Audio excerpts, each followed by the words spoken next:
What's going on, y'all? Machiavelli Mills TV. Y'all hit that like button, hit the subscribe button. And so here is the second part to the Caitlin Clark video that I wanted to discuss. A lot of people are, talking about, man, Caitlin Clark receives a lot of hate. She get a lot of hate from people. She get a lot of hate from a whole lot of people, man. And so then it got to another discussion because I see Jason Whitlock a lot of him and a lot of other people are going down this road. Do Black American sports fans hate Caitlin Clark?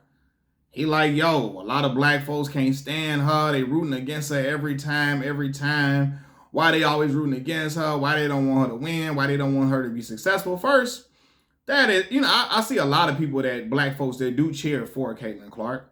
A lot of people who marvel at her game. I marvel at her game. She's outstanding. She is a generational talent.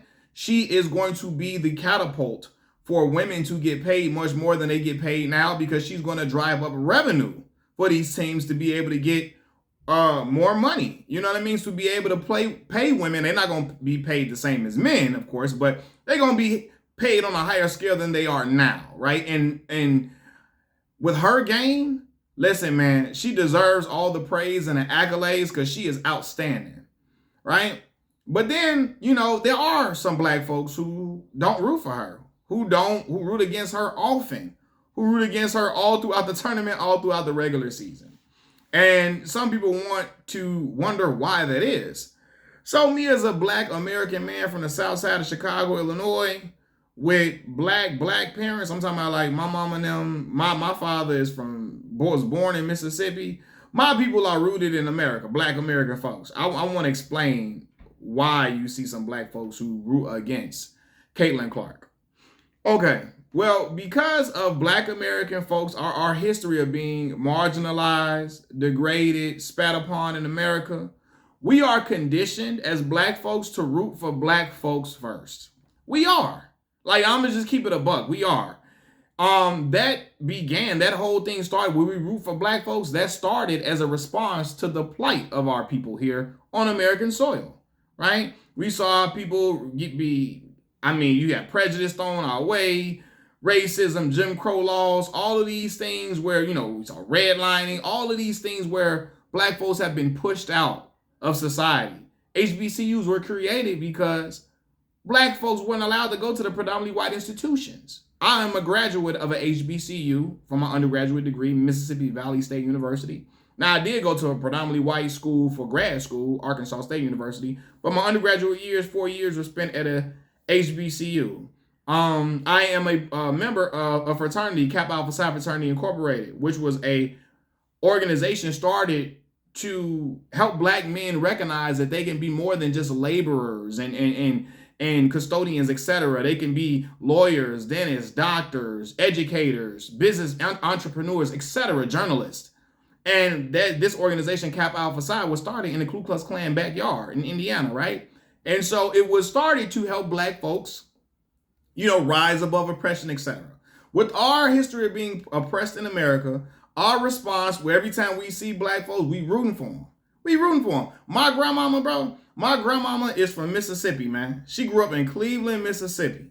Came to Chicago in 1960 during the Great Migration when my grandfather got a job in Chicago.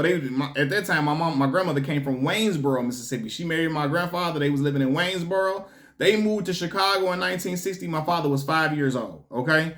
When basically my grandmother, I saw her cry when Barack Obama became president because in her lifetime, she never thought a black man would ever be the head of this nation. She never, my grandmother came from the rural South, where black folks couldn't use the same restroom, couldn't even go to certain restaurants, couldn't even be served in certain places. So she saw, for what my grandmama saw, it's my grandmother really lived through all these hard times. My grandmother born in 1933. You hear me? So anyway, I remember when I would watch Wheel of Fortune with my grandmother, I remember her always rooting for black. If it's black people on there, she rooting. I hope the black folks win. I hope the black folks win. Why is that? Black folks have a history of being poverty stricken in America. We don't have a lot of people don't come from money. We ain't got no great uncles that just wealthy and well off like a lot of other non-black people do, especially white folks in America. We don't. We don't have a history of being caked up as a people. So my grandmother was just like, man, I hope the black person win and get that money, man. She wanted black folks to have something too. That's what it really came down to. You know, especially my grandmother that's seen black folks be oppressed heavily over the years. Heavily. Her mother and father were teachers and teaching black folks and saw how they struggled and all the stuff that they went through, being degraded in Mississippi, treated like they was next to nothing. You know what I mean? So that's where that started from, where black folks is rooting against her. And if they playing a black team, black folks rooting against Caitlin Clark because they want the black folks to win. And that started, we have been conditioned to do that from stuff that from stuff that our people have experienced. You know what I mean? And we learned that from our grandfathers and our grandmothers and our mothers and fathers, from all the oppression that black folks have received in America. We always want our people to succeed and do well and gain some accomplishments, and in order, in the sake of Dawn Staley, keep getting paid how she getting paid. Hey, black woman, succeed, man. Do your thing. Want the black girl? Go ahead, man. Black girl, y'all win y'all championship, man. We always wanted to push achievement on and root for achievement within our people because we saw how our people were always, pushed down for years and years, right? For decades and decades, Anyway, so I think that's what it is too. You see black folks rooting against her because they're like, they want the black folks to win. And then you got another segment of this. A lot of black folks recognize that there are anti-black racists who root for Caitlin Clark in Iowa because, hey, you know what I mean? And I don't, for whatever reason it's because. For whatever reason it's because, and it could be simply made because they made up of predominantly white folks, right? But black folks ain't worried about the reason. When black folks see that, a segment of anti-black racists are rooting for a group of people or a person, oh man, we gonna flip right to the opposite of that. We gonna go right to the opposite of what they rooting for. If the anti-black racist is rooting for the all-American white team, black folks gonna run to the black team. But again, black folks have been conditioned to root for the black team anyway, right? We gonna run to the team that they villainize, and a lot of times we like, yo, and most of the time, anti-black racist is rooting for the white team and they against the black team that's popping, right? Unless they not anti-black racists, they rooting for a white team unless it's full of wiggers. You know what I mean? Wiggers like white chocolate and shit. They ain't rooting for no white chocolate, and they not doing that. Anti-black racists ain't rooting for nobody that's white acting black. It ain't happening.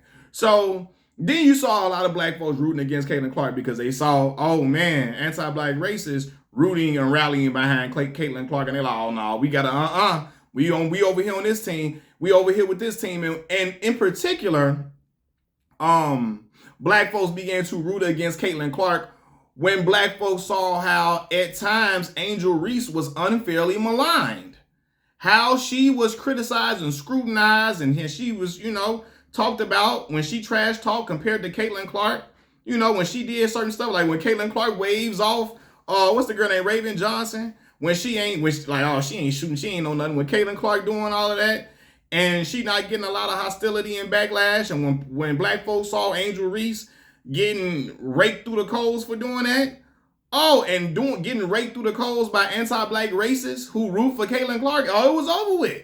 Black folks was running to, we gonna root for LSU now. We rooting for LSU. And it is what it is, man. So it comes from that. I don't think black folks really have a problem with Caitlin Clark. They just don't like I'm not speaking for all black folks. There's a lot of black folks that don't like the crowd that was rallying around Caitlin Clark, right? Or they don't like that anti-black racists were propping her up, and black folks look at that as like, oh my gosh, Caitlin Clark is representing the establishment. She's representing the man. She representing, you feel me? She representing anti-black racist folks. Oh, hell no, which she's not. She just out there hooping. She just out there balling. But you have some anti-black racists who attach themselves to the Caitlin Clark movement and Iowa team. Now, and I'm gonna say this: Caitlin Clark captivated a lot of folks, not just white anti-black racists, a lot of folks throughout America, including black folks, including Asian people, Hispanic folks. A lot of people just love basketball. She did, right? But black folks can't help to see, oh man, it's a group of anti-black racists who trash and clown Angel Reese unfairly at times, and they love Caitlin Clark, but they hate Angel Reese. You know what I mean? And this is before, I'm talking about, this is like last year time when Caitlin Clark was doing certain stuff and she wasn't getting, nobody was trashing her for doing that and all of that. Black folks like, hold on, wait a minute, well, hold the fuck on now, time out here. You know, black folks took exception to that.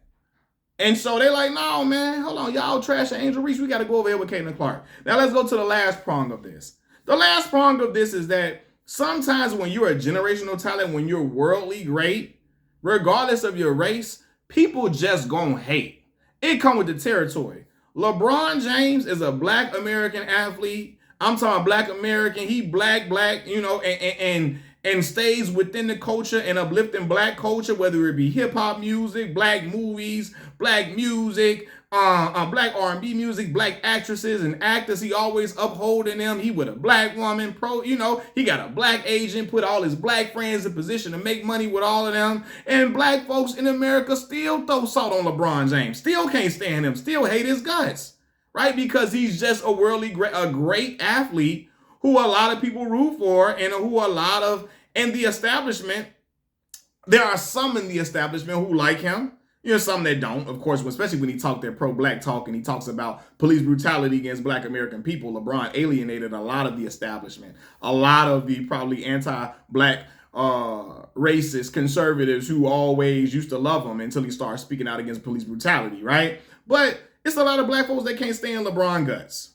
They can't. And it's because he's a great talent, and it gets popular to root against the guy who is really popular. It's talent. It becomes popular to root against the guy who's really popular. Root against the guy who is looked at as a favorite. It's popular to root against the guy who is looked at as the golden child. LeBron got hate from his own teammates before he got ready to come to the Cavaliers. You see Carlos Boozer, I know high school kid gonna come over here and do that. You got players on the team talking about he can jump on our bandwagon.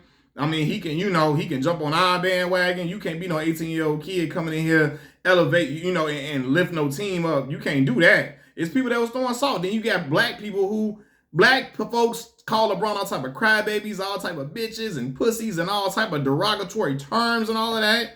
When he don't do nothing but uplift black folks, married to a black woman, all of that, keeping generational wealth within the black community, and people still hate him because he's just a fan favorite. He's a guy who was for years always in the running to win championships. He was always, part of a winning franchise.